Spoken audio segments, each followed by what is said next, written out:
People care more about the booze than the music. That's why all the shows are 21 plus.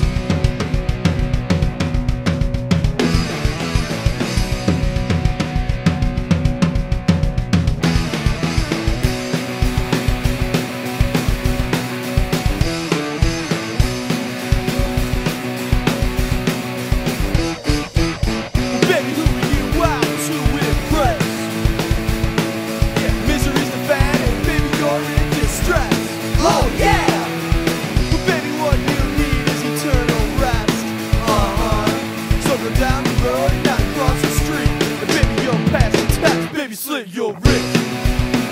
Slit your wrist. Slit your wrist. Slit your wrist.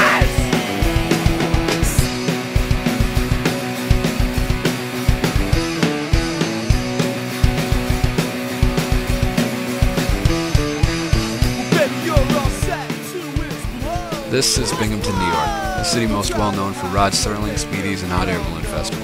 However, to a select few, this area has also been known for its history of underground music, specifically in the punk and heavy metal communities. My name is Jason Kruger, and I've been involved in the local scene for the past decade. During this time, I've played in a number of bands, played and set up a bunch of shows, recorded some CDs, and made some good friends along the way. During this documentary, I'm going to speak to a few people involved in the local scene and get their opinions and memories on bands, shows, and the community as a whole.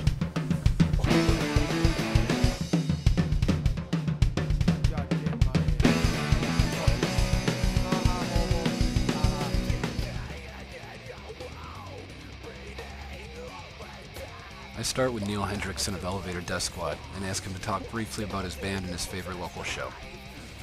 Any information you got? We've got Mike Fiocco is the lead singer, vocalist. Tom Madden is the rhythm guitarist. He also does some leads too. So we pretty much just say guitar player, not lead or rhythm. But he's the other guitar player. Greg Baker is the bass player, and Joe Morrow on the drums. Yeah, like I said in the other interview, probably my favorite show, opening for Guar, because that was a pretty big deal at the time. A lot of people. I think that's the most people I've played in front of. And then doing our own CD release party.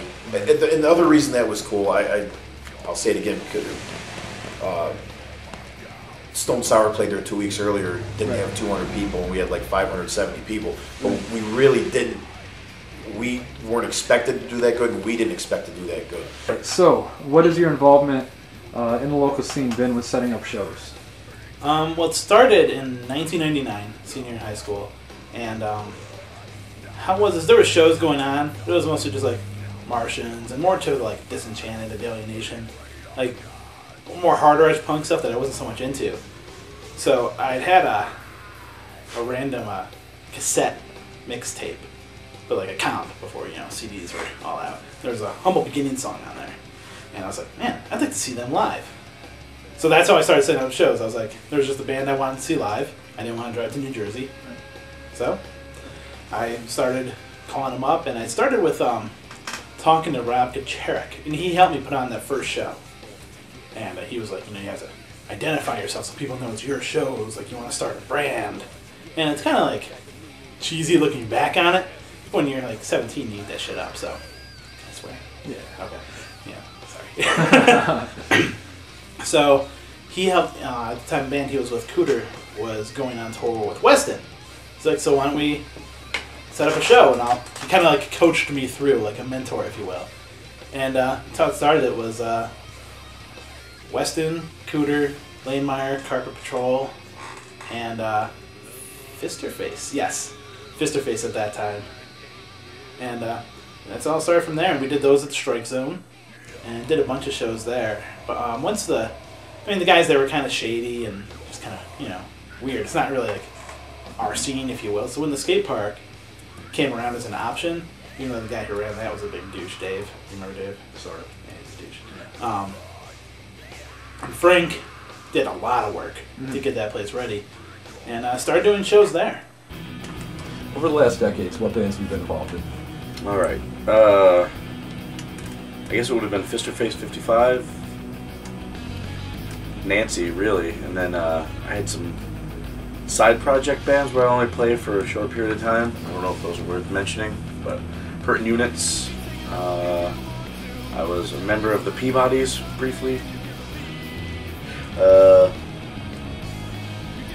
I'm in another project where we get together once a year and record called the Festipals.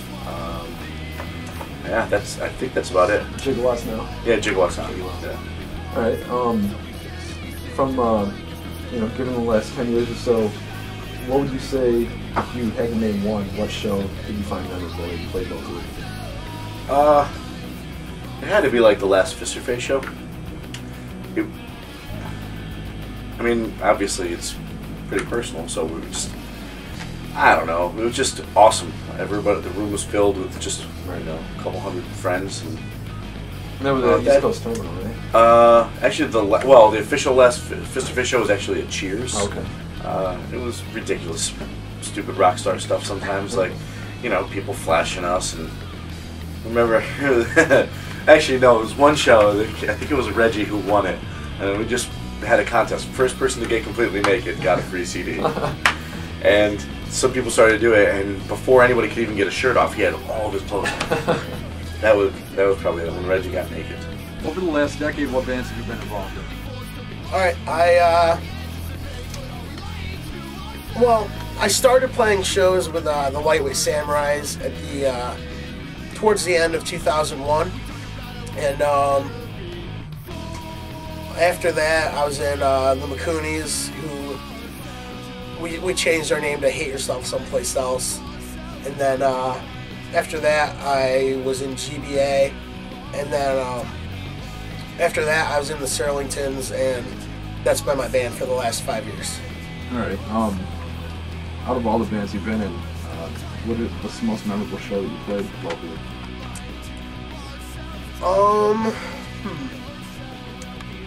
It would definitely have to be a Surlington show. I think probably it was October 2008. It was our CD release show for Lady Killers, because we finally put out like a CD that I was proud of, and the crowd was actually like into it that night, and it's kind of a new thing for us, and we really appreciated it. I thought that was like the start of something like good, and every show after that we've had has been like really like good. Like we haven't had a bad show since. Over the last decade, what bands have you been in?